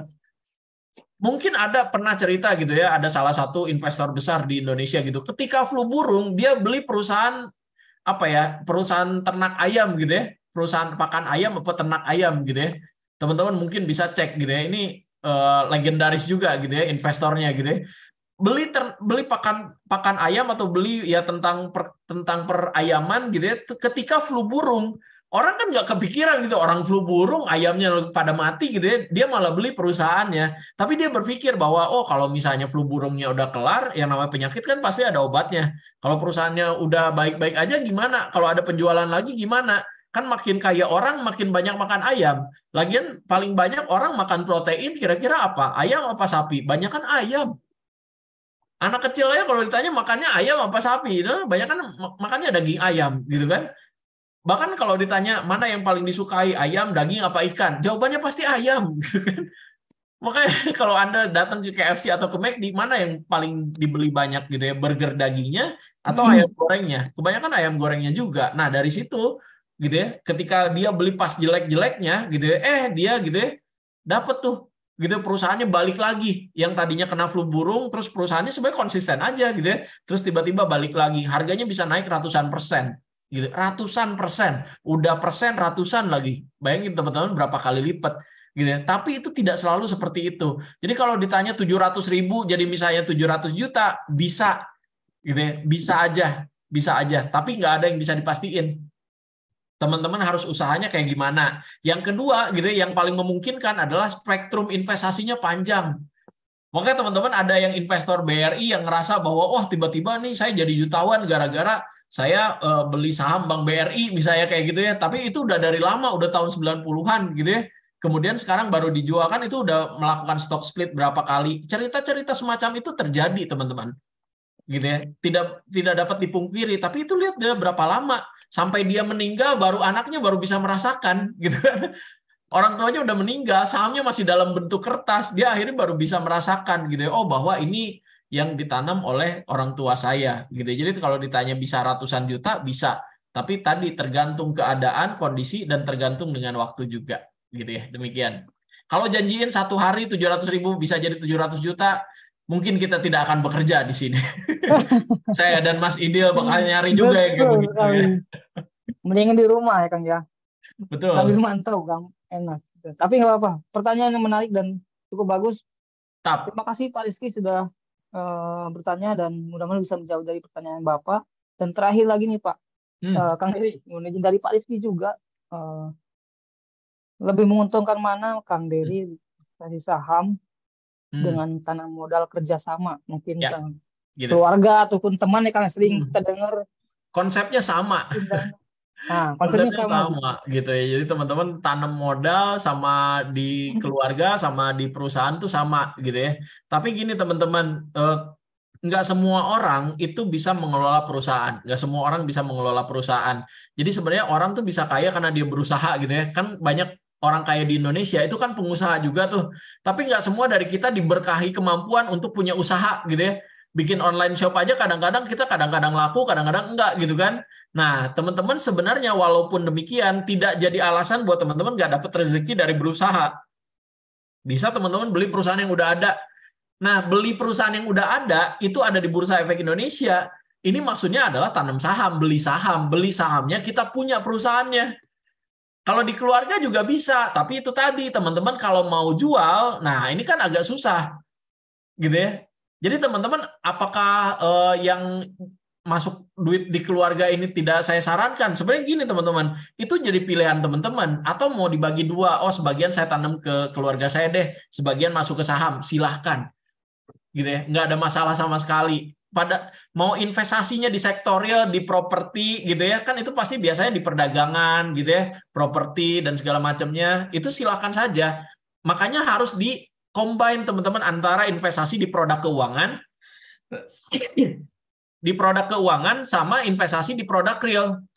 Saya punya cerita, ini ada orang teman saya, dia senang investasinya produk real gitu karena kata ibunya, "Oh, beli aja rumah dan apartemen." Akhirnya dia benar tuh, beli banyak rumah, apartemen disewain. Satu waktu dia tanya ke saya gitu ya, "Dan ada duit nggak 50 juta?" Buset gitu, duit 50 juta gitu ya.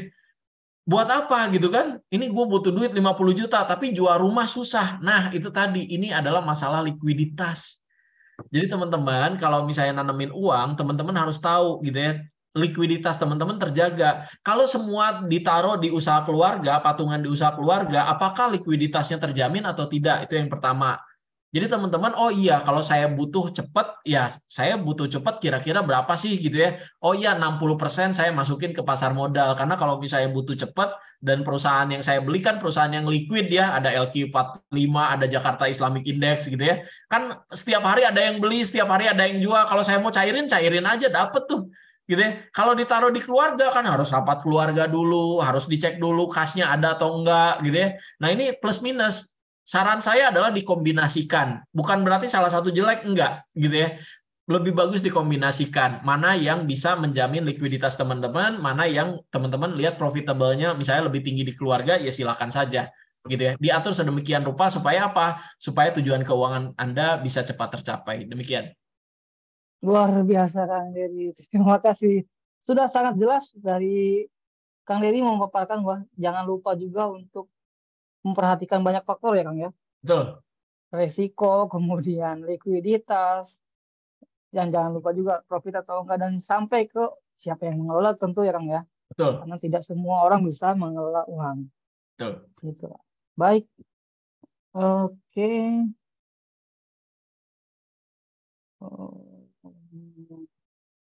Sepertinya sudah Oke. tidak ada pertanyaan lagi. Apakah ada pertanyaan lagi Bapak Ibu? Aman? Oke, aman sepertinya. Oke, Oke. terima kasih Kang Dery sudah memaparkan materinya dan sudah diskusi siang hari ini nih Siap. Kang. Mudah-mudahan kita bisa bertemu lagi di sesi berikutnya tentunya Siap. dengan CGS ya, Sekuritas Indonesia, dan Oke. bisa dengan saya ataupun yang lainnya Kang. Amin. Siap. Terima kasih Mas Oke, Sigit. ada tambahan lagi Kang Dery? Aman, terima kasih buat teman-teman dan yang paling penting adalah teman-teman mulai. Namanya juga mulai teman-teman. Kalau misalnya teman-teman nggak mulai-mulai ya nggak bakal investasi gitu ya. Nunggu sampai Betul. Blackpink bikin album religi teman-teman itu teman-teman nggak bisa mencapai tujuan keuangannya tanpa investasi yang baik dan benar gitu ya. Terima kasih banyak Betul. teman-teman. Jangan segan buat tanya, jangan segan juga buat baca dan jangan segan juga buat hubungi kami Bursa Efek Indonesia dan CGSIMB. Terima kasih banyak. Assalamualaikum. Waalaikumsalam warahmatullahi wabarakatuh. Baik, eh, sesi pertama sudah selesai. Tadi sudah dipaparkan oleh Kang Dery dari IDX Islamic Bursa Efek Indonesia tentang bagaimana prinsip investasi, kemudian cara perencanaan seperti apa, dan tadi kita juga sudah diskusi ya dengan beberapa penanya dan langsung dijawab oleh Kang Dery sebagai ahlinya. Sesi berikutnya akan dilanjutkan tentang aplikasi penggunaan platform di CGS IMB Sekuritas Indonesia, dan nanti saya akan menjelaskan di akun syariahnya sendiri, karena kan kita hari ini temanya tentang investasi syariah ya teman-teman ya. Ini mungkin bisa menjawab juga pertanyaan dari beberapa penanya. Cara beli jualnya seperti apa? Nanti saya akan coba jelaskan. Kemudian seperti apa? Berapa per lot untuk membeli saham? Nanti bisa dijelaskan oleh saya nanti pas di sesi 2 ya. Kemudian ini, oke, mohon izin untuk share screen terlebih dahulu.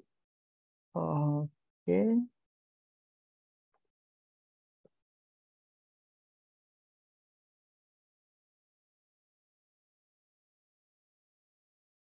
Ini saya akan menjelaskan dari versi web-based terlebih dahulu ya Bapak Ibu.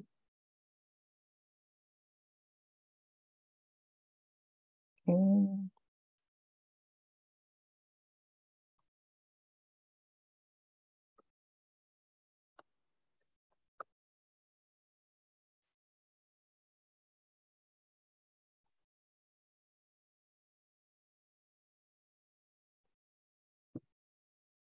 Oke, sudah terlihat ya layarnya. Nah, jadi di CGS ada akun reguler dan akun syariah. Ini salah satunya di akun syariah versi web-based. Jadi sudah dijelaskan oleh Kang Deli tadi, tidak semua saham yang ada di Bursa Efek itu syariah. Ada beberapa, sebagian yang termasuk syariah, maka mayoritas ya Kang Deli ya. Tadi sudah dijelaskan juga. Mayoritas sudah syariah dan sebagian lagi tidak syariah. Nah, kalau Bapak Ibu buka akun syariah di sekuritas di CGS, itu hanya bisa membeli saham-saham yang syariah aja. Dan transaksinya juga tidak bisa menggunakan limit, tidak bisa berhutang, hanya sesuai dengan case yang dimiliki saja. Baik, saya coba akan langsung jelaskan cara jual belinya seperti apa. Satu lot saham ini beli saham A misalkan, berapa biaya yang dibutuhkan, kita coba akan jelaskan ya. Baik, coba saya akan misalkan saya mau beli saham Bumi. Nah, untuk jual beli bisa langsung di menu market info di sini, teman-teman. Kemudian di market watch atau di menu trade, one stop trading. Nah, ini kelihatan ya. Ini live marketnya. Saya coba mau saham Bumi. Saya mau beli satu lot misalkan. Mau beli antri dulu nih. Nah, enaknya kalau untuk beli saham kayak gini nih, itu bisa langsung mantau ya harganya. Di harga market saat ini berapa. Ada yang mau jual di harga sekian langsung, kita mau beli langsung misalkan langsung match, ada di harga 143, atau mau nawar dulu nih, agar rendah harganya 138 misalkan. Nah, berapa? Satu lot 100 lembar ya. Jadi 100 lembar dikalikan harganya berapa? Kurang lebih seperti ini, sekian ya biayanya. Jadi 13.800 ditambah dengan fee, jadi 13.800 sekian rupiah. Jadi ini nilai yang Bapak Ibu perlukan untuk membeli saham Bumi sebanyak satu lot di harga 138. Apakah langsung match? Tidak, karena kan antri dulu harganya di bawah di kolom bid ya. Kalau misalkan 143 langsung match karena ada yang menjual di harga 143. Saya coba contohkan ya. Saya mau beli di harga 138 sebanyak satu lot. Baik. Nah, sebelum confirm order akan diarahkan untuk inputkan PIN ya Bapak Ibu. Jadi jangan lupa ketika dikirimkan user ID, PIN dan password, itu jangan sampai lupa PIN-nya. Sekaligus selain user ID dan password, itu jangan lupa untuk PIN-nya jangan sampai dilupakan juga seperti itu. Nah, saya coba inputkan PIN-nya, 19, confirm order. Oke. Nah, order yang tadi saya inputkan, yang barusan saya inputkan, itu terlihat di menu order list. Saya beli saham Bumi, kemudian statusnya apa, apakah masih open. Open ini masih antri maksudnya ya. Kemudian actionnya apa, beli, buy, atau sell, berapa lot di harga berapa. Jadi bisa langsung dipantau saat itu juga.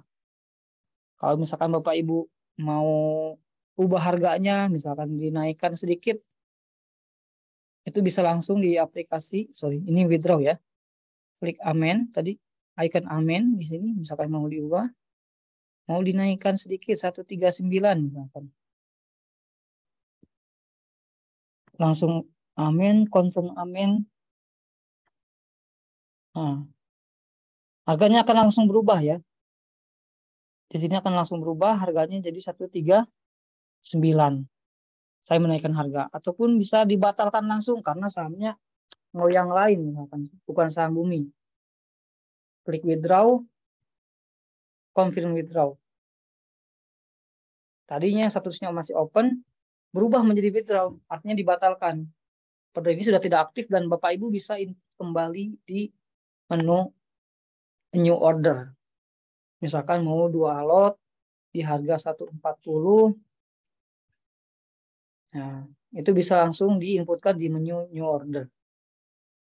Oke, kalau misalkan Bapak Ibu sudah beli nih, statusnya match sebelum closing market. Nah, nanti masuk ke menu portofolio di sini, di sebelah kiri. Bisa langsung dipantau harganya berapa di harga market ya. Kemudian harga beli rata-ratanya berapa, punya berapa lot Bapak Ibu saat ini di tangan, itu bisa langsung dipantau dan berapa loss dan gainnya yang belum direalisasikan. Ini hanya kondisi saja ya Bapak Ibu. Jadi ketika Bapak Ibu sudah memiliki saham A ataupun saham B, kelihatan untung ruginya berapa. Tapi selama belum dijual, itu tidak bisa diklaim sebagai keuntungan ataupun kerugian. Bisa jadi harganya nanti bisa naik lagi ataupun sebaliknya. Jadi ini merupakan unrealized atau belum direalisasikan baik untung maupun rugi. Oke, ini sahamnya apa, dan Bapak Ibu bisa langsung mantau live di aplikasi langsung ya, di web ataupun di aplikasi mobile. Oke. Kemudian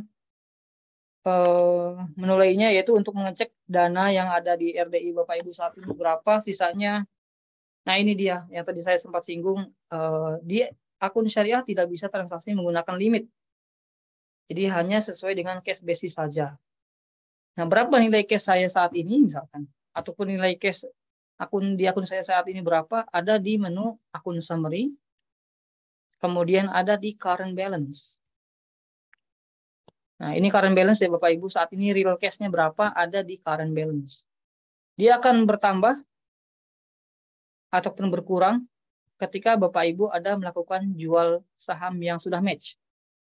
Dia akan langsung bertambah di current balance. Kalau jual masih antri, dia nggak akan bertambah.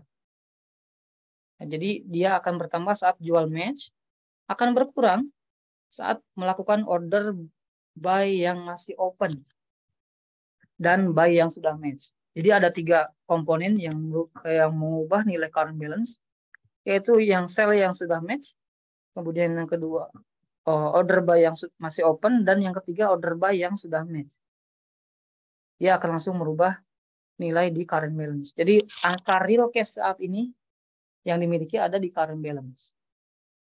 Lalu bedanya apa dengan available cash balance? Nah, bedanya kalau yang current balance itu akan langsung mengurangi dan menambah, tapi kalau available cash balance dia akan bertambah dan berkurang saat transaksinya sudah. Ya, mungkin bagi Bapak Ibu dan teman-teman sudah tahu ya, ada settlement date T+2 di bursa. Jadi transaksi hari ini, hari Senin, dan match, misalkan beli saham ABCD di harga sekian, berapa nilainya. Nah, proses pembelian saham tersebut, transaksi tersebut, itu diselesaikan T+2. Berarti Senin, Selasa, Rabu. Rabu baru akan bertambah maupun berkurang dari available cash balance. Nah, ini biasanya digunakan Bapak Ibu kalau misalkan bertanya nih, dana ready yang ada di RDI saya berapa sih untuk tebus saham, tebus ratio misalkan, ataupun pesan IPO, ataupun untuk tarik dana, itu ada di available cash balance di sini. Yang ini real cash saat ini untuk transaksi saham, sedangkan available cash balance itu ada dana, merupakan dana ready yang ada di RDI yang sudah settle T+2. Itu. Jadi mudah ya Bapak Ibu ya dan teman-teman mengecek berapa nilai cash realnya saat ini dan berapa nilai dana yang ready di RDI. Kemudian Bapak Ibu juga bisa mencoba untuk beberapa fitur di CGS ya, ada namanya fitur automatic order ataupun smart order.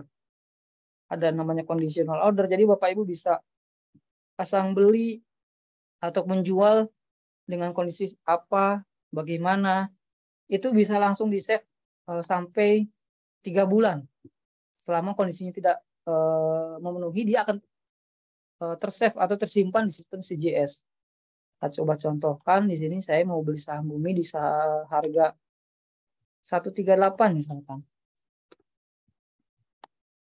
Nah, saya pilih aja kondisinya misalkan ketika saham Bumi menyentuh di market di harga 138, saya mau diantrikan ke market ke sistem bursa. Nah, setelah itu bagi conditional expire date-nya Bapak Ibu setting sampai misalkan 1 minggu ke depan. Nah, itu bisa dilakukan di menu conditional order. Setelah setting ini kondisinya seperti apa, Bapak Ibu pindah lagi ke menu general untuk melakukan klik buy tadi, pasang conditional order. Nah, kalau seperti ini artinya saya mau membeli saham Bumi di harga 138 tidak kurang tidak lebih. Kalau harga di market saham Bumi 138 itu akan diantrikan. Nah, kalau misalkan belum 138 tidak akan diantrikan. Seperti itu Bapak Ibu. Jadi ini biasanya digunakan untuk para investor yang nggak ada waktu nih untuk mantau tiap hari di aplikasi saham. Saya maunya belinya di harga sekian, nanti kalau misalkan udah turun, rendah, ataupun jual ketika harganya di harga sekian, saya mau take profit. Itu bisa dilakukan di menu conditional order ini. Saya coba contohkan ya. Oke, order.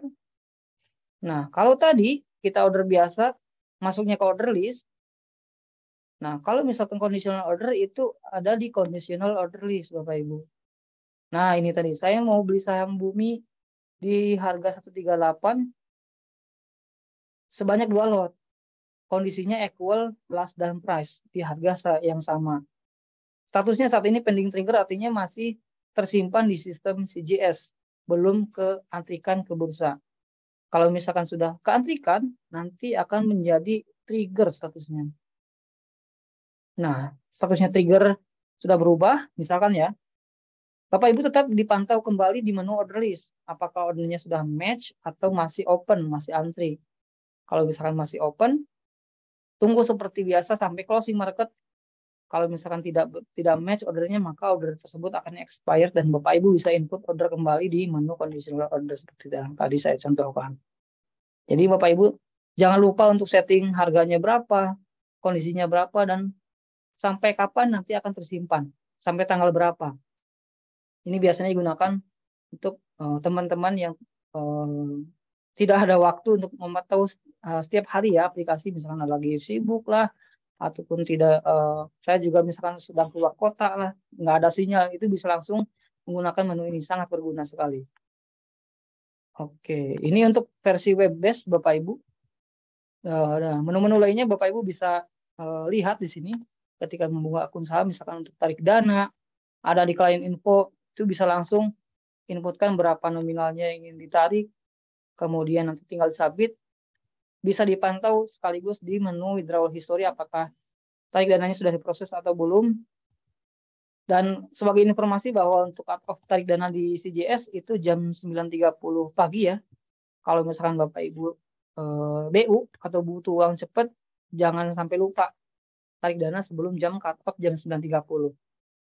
Kalau misalkan Bapak Ibu input setelah cut off, maka tidak akan diproses hari itu. Hari bursa berikutnya baru diproses dan akan masuk ke rekening pribadi terdaftar setelah jam makan siang. Baik. Nah, kemudian ada lagi satu menu yang Bapak Ibu bisa coba nanti ketika sudah buka akun saham, yaitu menunya fast order. Nah, ini fast order biasanya digunakan untuk para trader ya, ingin cepat, tidak perlu manual ubah harga misalnya, ataupun withdraw order satu-satu di menu order list, itu bisa dilakukan satu klik di menu fast order. Baik, saya contohkan ya. Misalkan sahamnya bukan saham Bumi, ganti deh. Saham Sido misalkan. Nah, ini dia. Saham Sido, saya mau beli 1 lot aja, nggak usah banyak-banyak misalkan. Nah, oke, sudah di-enable semua settingannya. Kalau kita beli saham di menu biasa, tadi kan inputkan harganya dulu, kemudian lotnya berapa. Tapi kalau di menu fast order, teman-teman dan Bapak Ibu, cukup inputkan lotnya berapa, lalu klik di harga berapa yang Bapak Ibu inginkan. Mau antri dulu di bid, ataupun langsung match juga langsung bisa. Saya contohkan ya, saya mau di harga 600 misalkan. Confirm order. Nah, langsung kelihatan di sini. Saya beli saham Sido muncul di harga 600 sebanyak 1 lot. Langsung muncul di fast order. Kemudian mau lagi beli di harga yang berbeda, misalnya 1 lot juga. Nah, langsung muncul di sini nanti. 1 lot juga. Mau diubah di harganya jadi 605 misalkan, diturunkan. Tidak perlu repot-repot, Bapak Ibu tinggal drop down saja di harga yang berapa yang diinginkan, lalu confirm amend. Dia akan berubah. Ya, tidak perlu manual ya, diinput di harga berapa seperti tadi yang di awal saya contohkan. Cukup ditarik ke bawah ataupun ditarik ke atas, langsung dia akan berubah sesuai dengan yang Bapak Ibu perintahkan. Atau misalkan mau dibatalkan semuanya ordernya, boleh ya, langsung tanpa klik beberapa kali, langsung klik 1 kali di withdraw buy, confirm cancel, dia akan tercancel semuanya ya Bapak Ibu. Jadi menu fast order ini biasanya digunakan untuk para trader yang ingin lebih cepat prosesnya beli maupun jual. Bisa setting juga Bapak Ibu, bisa tanpa confirm order. Tapi saya kebetulan lebih suka ada konfirmasi order dulu, biar dibaca dulu nih, oh bener atau enggak. Oke, jadi Bapak Ibu bisa setting sesuai dengan keinginan. Oke, baik. Ada yang bertanya mungkin Bapak Ibu mengenai aplikasi dan untuk pembukaan akun saham di CGS sudah bisa minimal storannya 100.000 ya. Jadi tidak perlu memerlukan uang banyak. 100.000 sudah bisa membuka akun di CGS EMB Sekuritas Indonesia. Mau berapapun, misalkan mau 5 juta, berapa terserah Bapak Ibu. Yang jelas sudah bisa membuka akun di kami senilai 100.000. Dan itu pun dana digunakan untuk Bapak Ibu sendiri untuk bertransaksi. Nah, saya coba jelaskan untuk versi mobile ya, karena mostly kan kita di mana-mana menggunakan mobile lebih gampang ya. Oke, ini akan saya jelaskan versi light-nya saja.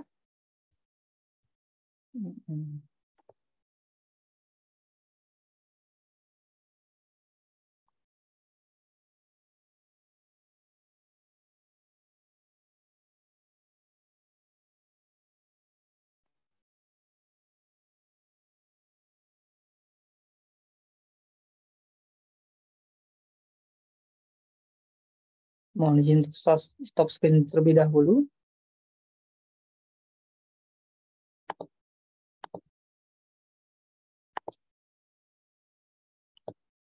Nah, oke.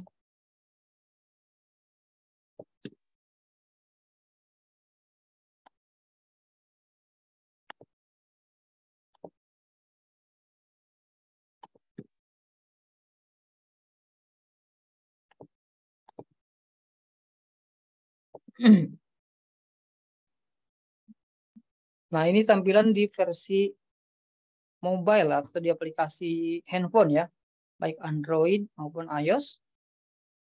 Ketika login sama seperti di Webbase juga akan diperintahkan untuk inputkan username atau user ID dan password. Tampilan seperti ini.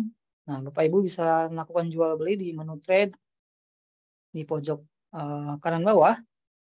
Nah, mau ubah sahamnya, misalkan saham sudah muncul. Bisa langsung dilihat ya di sini harganya berapa. Ini saya akun latihan ya kebetulan Bapak Ibu.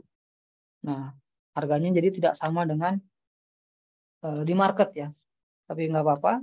Ini sama saja pada stripnya. Inputkan lotnya berapa, harganya berapa yang Bapak Ibu inginkan ketika ingin transaksi. Kemudian klik di bawah buy ataupun sell. Lalu confirm order. Ordernya akan terlihat di menu order list. Apakah sudah match atau belum. Itu bisa dipantau secara berkala. Seperti di menu order list di WebBase juga sama. Sahamnya apa, actionnya beli ataupun jual.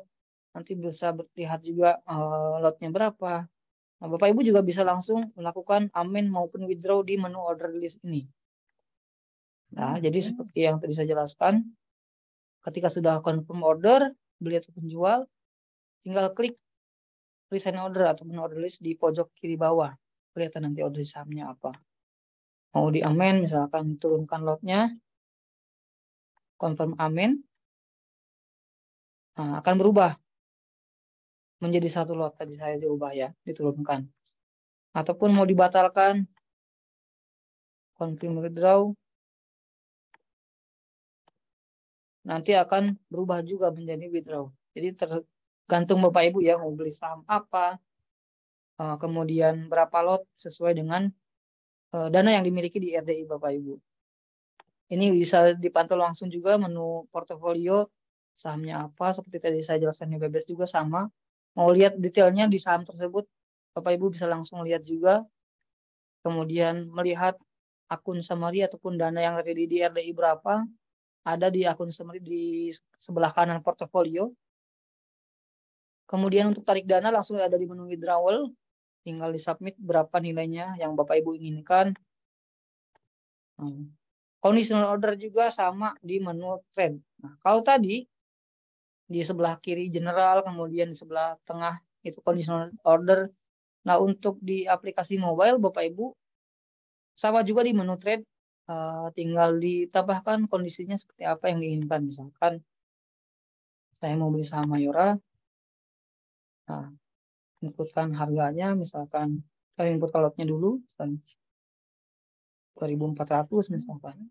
Nah, inputkan di sini kondisinya apa yang Bapak Ibu inginkan, misalkan greater than or equal, misalkan atau enggak equal aja, mau di harga berapa diantrikannya, setting sampai tanggal berapa yang Bapak Ibu ingin order tersebut tersimpan di sistem CGS, nanti akan tersimpan sampai misalkan ordernya tidak ke-trigger sampai tanggal yang Bapak Ibu inginkan. Setelah setting condition expire date ini sudah di setting, Bapak Ibu tinggal klik buy, kemudian confirm order. Nah, lihat nih di sini Bapak Ibu di menu conditional order list ya. Sama juga seperti di WebBase, nanti Bapak Ibu bisa pantau secara berkala di sini. Kalau misalkan sudah ke-trigger, maka akan berubah menjadi trigger keterangannya. Match atau enggaknya balik lagi ke menu order list, ada di sini. Kalau misalkan sudah ke-trigger. Kalau misalkan tidak ke-trigger, sampai ke expire date-nya Bapak Ibu setting, maka ordernya akan expired dan Bapak Ibu bisa setting kembali. Baik, seperti itu. Nah, untuk melihat pergerakan saham, harganya berapa, itu bisa langsung di sini Bapak Ibu. Di menu search juga, misalkan saham Mayora, itu bisa melihat di sini. Ini kebetulan akun latihan saya. Jadi harganya berbeda dengan harga live. Nanti ini kelihatan harga marketnya berapa, kemudian best bidnya berapa, high-nya berapa. Nah, kalau Bapak Ibu di mobile, nanti kelihatan juga di sini chart-nya berapa. Nah, nanti akan kelihatan. Kebetulan saya ini versi light, versi bukan di mobile persis, tapi seperti ini kurang lebih tampilannya. Seperti itu. Baik, oke. Ada yang ditanyakan Bapak Ibu terkait aplikasi ataupun platform. Untuk CGS ada 2 channel ya Bapak Ibu untuk akun syariah. Yang pertama di WebBase di laptop, di komputer, yang kedua yaitu di aplikasi mobile atau di handphone, baik Android maupun iOS. Oke.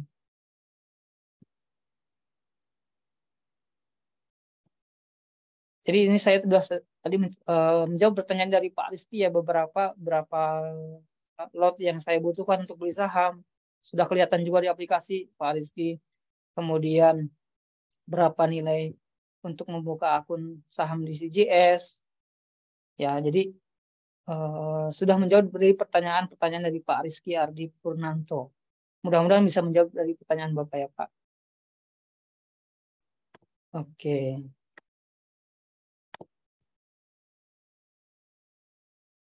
Baik, info berikutnya dari kami ya Bapak Ibu. Untuk kelas edukasi siang ini merupakan salah satu program kelas pasti di CJS, kelas pasti untuk umum. Nah, selain kelas siang edukasi siang hari ini, ada kelas namanya BTS ya, berita tentang saham. Nanti akan live setiap hari bursa jam 8 pagi di Instagram. Jadi Bapak Ibu bisa pantau aja di Instagramnya CJS, akan dijelaskan berita tentang market hari ini, kemudian analisa oleh tim riset. Jadi Bapak Ibu bisa tanya langsung tuh dengan tim riset. Apakah saham ini bagaimana prospeknya, berita tentang marketnya seperti apa, itu bisa langsung join aja di live Instagramnya CGS IMB Sekuritas Indonesia. Kemudian juga ada live Discord ya Bapak Ibu. Jadi bisa 2 minggu sekali live di Discord setiap hari Rabu. Nah, nanti dengan tim riset juga Bapak Ibu bisa langsung mendengarkan di Discord. Dan edukasi-edukasi lainnya seperti siang kali ini Bapak Ibu bisa pantau langsung di media sosial kami Instagram di CGS CMB ID ya. Oke, sepertinya ada. Oke.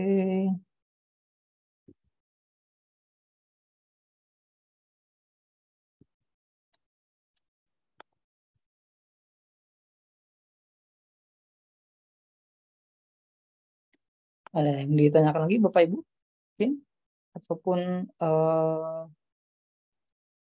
ingin berdiskusi terkait hal lain selain platform nggak apa-apa, nanti kita langsung tanya. Oh, ini terkait dengan indeks saham syariah ya, untuk long term seperti apa dan saham apa.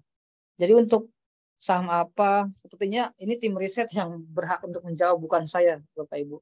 Tapi saya coba menjawab. Untuk long term seperti saham apa, indeksnya indeks sektor apa, Bapak Ibu juga boleh berpikir sederhana aja sebenarnya. Pilih perusahaan yang Bapak Ibu kenal dan kira-kira untuk 10 tahun ke depan atau 15 tahun ke depan produknya perusahaan tersebut tetap dipakai atau enggak oleh masyarakat. Itu aja sih. Jadi Bapak Ibu selain pilih perusahaannya apa, tahu perusahaannya dan produknya kira-kira dipakai enggak ya dalam jangka waktu panjang, 10 tahun ataupun 15 tahun. Jadi bisa pilih perusahaan yang kira-kira produknya dipakai tiap hari dan jangka panjang tetap ada. Nggak mungkin nggak dipakai nih. Itu Bapak Ibu bisa pilih salah satunya seperti itu. Tapi untuk lebih detailnya, lebih komprehensifnya itu dengan tim riset yang akan dijelaskan biasanya setiap hari bursa ya jam 8 pagi di live Instagram. Boleh langsung tanyakan aja. Baik, sepertinya tidak ada pertanyaan kembali Bapak Ibu. Terima kasih yang sudah join hari ini. Mudah-mudahan bisa menjadi bekal ilmu ya dan wawasan bagi Bapak Ibu yang join hari ini. Dan terima kasih juga saya ucapkan kepada Kang Dery yang sudah meluangkan waktu untuk berdiskusi siang ini dengan Bapak Ibu dan rekan-rekan kami dari peserta CGS IMB Sekuritas Indonesia. Jika tidak ada pertanyaan, saya mungkin akhiri. Mohon maaf apabila ada kekurangan. Selamat siang Bapak Ibu, selamat beraktivitas kembali. Assalamualaikum warahmatullahi wabarakatuh.